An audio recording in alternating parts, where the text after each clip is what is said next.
स्वामी समर्थ. नमस्कार मित्रांनो, आपल्या या युट्यूब चॅनलवर सर्वांचे स्वागत आहे. आणि आज आपण बघणार आहोत शनी महाराज वक्री होणार आहेत आणि शनी महाराज वक्री झाल्यानंतर मेष राशीच्या व्यक्तीवर त्याचा काय परिणाम होणार आहे याची सविस्तर माहिती आपण या व्हिडिओमध्ये जाणून घेणार आहोत. मित्रांनो बघा की शनी महाराज 13 जुलै ते 28 नोव्हेंबर या काळात वक्री होत आहे मित्रांनो. आणि शनी महाराज जेव्हा वक्री होतील, शनी ग्रह जेव्हा वक्री होईल त्यावेळेस त्याचा परिणाम अनेक राशींवर होणार आहे. त्याचप्रमाणे त्याचा मेष राशीवर पण त्याचा परिणाम होणार आहे. आणि काय परिणाम होणार आहे याची संपूर्ण माहिती आपण या व्हिडिओमध्ये जाणून घेणार आहोत. तत्पूर्वी आपण जर या चॅनलवर नवीन असाल तर चॅनलला नक्की सबस्क्राईब करा आणि हा व्हिडिओ आवडल्यास व्हिडिओला नक्की लाईक करा आणि आपले जे मित्रमंडळी असतील, नातेवाईक असतील त्यांना हा व्हिडिओ जास्तीत जास्त शेअर करा आणि कमेंटमध्ये श्री स्वामी समर्थ अशी नक्की लिहा. तर चला मित्रांनो व्हिडिओला सुरुवात करूया. मित्रांनो बघूया, पहिल्यांदा बघूया की वक्री होणे म्हणजे काय. मित्रांनो बघा की सगळे ग्रह हे सूर्याभोवती फिरत असतात आणि त्यांची एक गती असते. म्हणजेच मित्रांनो की त्या ज्या गतीने फिरत असतात ती गती त्यांची संत होऊन जाते किंवा त्यांचं ज्याप्रमाणे ते गतीने परिवर्तन करत असतात किंवा फिरत असतात त्या गतीने ते फिरत नाही, ते संत होतात, त्यालाच म्हणतात वक्री होणे. आणि शनी ग्रह हे 13 जुलै ते 28 नोव्हेंबर 27 नोव्हेंबर पर्यंत वक्री होत आहे.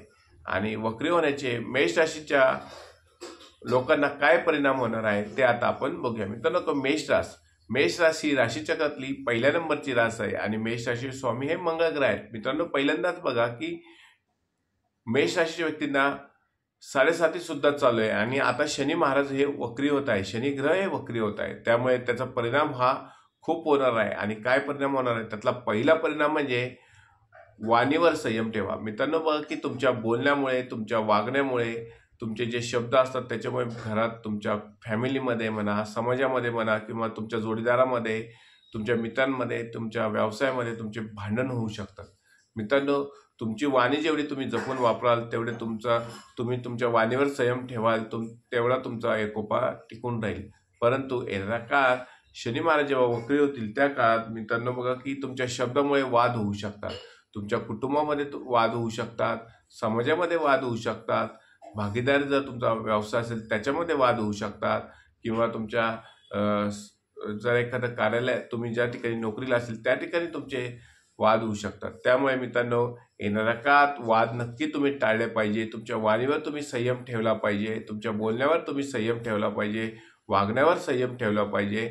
म्हणजेच मित्रांनो येणाऱ्या काळात तुम्ही बोलून फसू नका. मित्रांनो कुठलाही विषय असो, कुठलाही गंभीर विषय असो त्यात तुम्ही आधी बोलू नका, विचार करा आणि मगच तुम्ही बोला.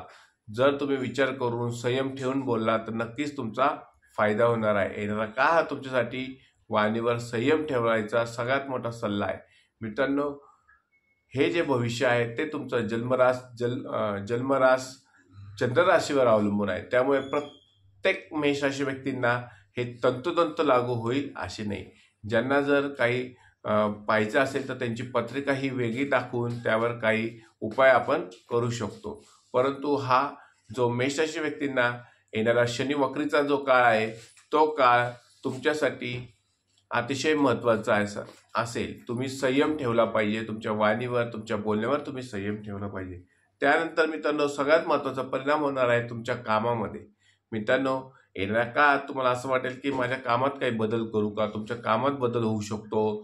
तुम्हाला स्वतःमध्ये काही परिवर्तन करायचे असेल ते परिवर्तन तुमच्यामध्ये होऊ शकते. काही ना काही बदल हा तुमच्या कामामध्ये होऊ शकतो. एखाद्याला बदली मिळू शकते, तुमची पगारवाढ होऊ शकतो, बढती मिळू शकते, एका पदावरून दुसऱ्या पदावर तुमची बदली होऊ शकते, प्रकारचा बदल होऊ शकतो. तुम्हाला एखादं काम नकोसं वाटेल किंवा तुमच्या कामामध्ये पगारवाढ होऊ शकते किंवा कुठल्याही प्रकारचं काम म्हणा त्यात तुमचा बदल होऊ शकतो. मित्रांनो बघा की कामामध्ये सुद्धा तुम्ही संयम ठेवला पाहिजे. तुम्हाला कामामध्ये आळस येऊ शकतो, तो आळस तुम्ही झटकला पाहिजे आणि तुमच्या कामावर पूर्णपणे लक्ष केंद्रित केलं पाहिजे. येणारा काळ हा मेष राशी व्यक्तींसाठी अतिशय महत्त्वाचा काळ असणार आहे. मित्रांनो बघा तिसरा चांगला बदल होऊ शकतो की तुम्हाला जर विदेशात जायचं असेल तर तुम्ही विदेशात जाऊ शकता. जर एखाद्याला विदेशात जाण्याचे स्वप्न असेल, विदेशात त्यांना नोकरीसाठी जायचं असेल किंवा शिक्षणासाठी जायचं असेल, त्यांचे हे स्वप्न येणाऱ्या काळात पूर्ण होऊ शकते. म्हणजेच काय मित्रांनो, की येणारा काळ हा तुमच्यासाठी विदेशात जाण्याचे स्वप्न पूर्ण करणारा काळ असणार आहे. मेष राशीच्या व्यक्तींना येणाऱ्या काळात विदेशात जाण्याची संधी मिळणार आहे. त्यानंतर मित्रांनो बघा, की सगळ्यात महत्त्वाची गोष्ट म्हणजे एखाद्या तुमच्या कामाच्या ठिकाणी जर भांडण चालू असेल किंवा एखादा जर अनलिगली काही काम करत असेल, समाजामध्ये काही भांडण चालू असतील, शेजारी पाजारी काही भांडण चालू असेल किंवा एखादा 2 नंबरचं काम करत असेल, अनलिगली काम करत असेल, तर त्यांच्या कामामध्ये ढवळाढवळ करायला जाऊ नका.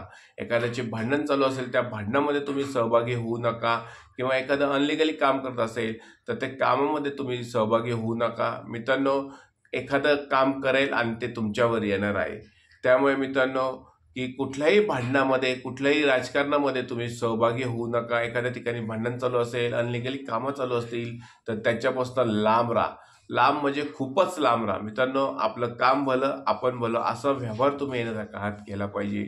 कुठल्याही प्रकारच्या भांडणामध्ये, कुठल्याही अनलिगली कामामध्ये तुम्ही सहभागी होऊ नका. येणारा काळ हा तुमच्यासाठी खूप महत्त्वाचा असणार आहे. तुमच्या मित्रांमध्ये काही भांडणं असतील तर तुम्ही नक्कीच सोडवायला जा. परंतु लांबचे जर कुठं भांडण चालू असतील आणि तुम्ही जर मध्ये जाऊन सोडवायचा प्रयत्न केला तर ते भांडण तुमच्यामध्ये होऊ शकतात, तुमच्या अंगलट ते येऊ शकतात. त्यामुळे कुठल्याही प्रकारच्या भांडणामध्ये, अनलिगली कामामध्ये, कुठल्याही प्रकारच्या जर वाद चालू असेल, राजकारण कोणाचं चालू असेल तर त्या राजकारणात भाग घेऊ नका, भांडणात भाग घेऊ नका. नंतरचं मित्रांनो बघा, की काही परिणाम असेही होणार आहेत. तुमच्या घरातल्या काही इलेक्ट्रिक वस्तू असतील त्या खराब होण्याचे चान्सेस आहेत. अनेक प्रकारच्या अडचणी तुम्हाला येऊ शकतात. तुम्ही जर प्रवासादरम्यान प्रवासाला निघाले असेल तर तुमच्या गाडीमध्ये काही गाडीमध्ये काही खराबी होऊ शकते किंवा काही तुम्हाला गाडीमध्ये प्रॉब्लेम येऊ शकतात. त्यामुळे जातानाच तुम्ही व्यवस्थित सगळं नियोजन करूनच तुम्ही प्रवास करा. सगळं काही करत असाल ते नियोजनपूर्वक करा. मित्रांनो, येणारा काळ हा मेष राशीसाठी अत्यंत संयमाने वागण्याचा काळ आहे.